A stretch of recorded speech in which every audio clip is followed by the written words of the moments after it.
Tagalog English kasi. Hindi. Tagalog. Ilang word? Ilang syllables?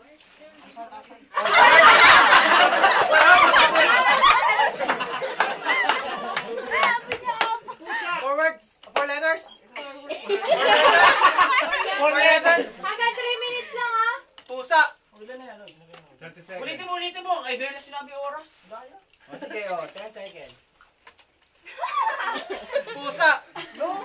Pwede ka kumahon. Oo, pwede kang kumahon. Tuta.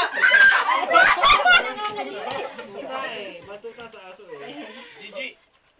Magtanong ka dapat yung... Hindi siya kailangan i-action niya kung ilang words. Ano mahula? Nakatayo lang. I know ano eh. Aso.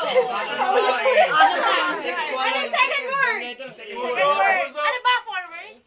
Letters. Asong gala. Asong kaskas. Asong luko. Asong ulol. Ano ba yun? Ano ba yung Pinoyenyo? Hindi pa. Ano? Ano? Pwede. Ano ba yun? I-action mo yung pangalawang word. Sige na, pwede. Kasi Tatawag si Mr. Vera. sounds like. Ano ba yun? Ilang minutes na, Je? Ano ba yun?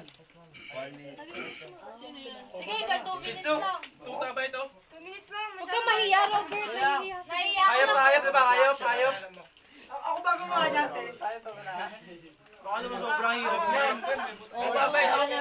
Dali, dito, Robert. Action. Ikaw mag-action. Wala may action eh.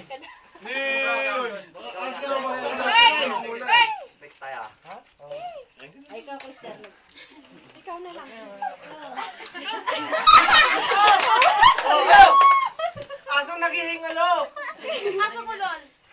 Ulol.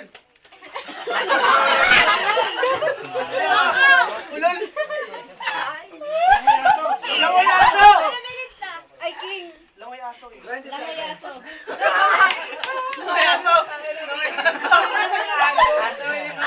Galambar. Asong namatay.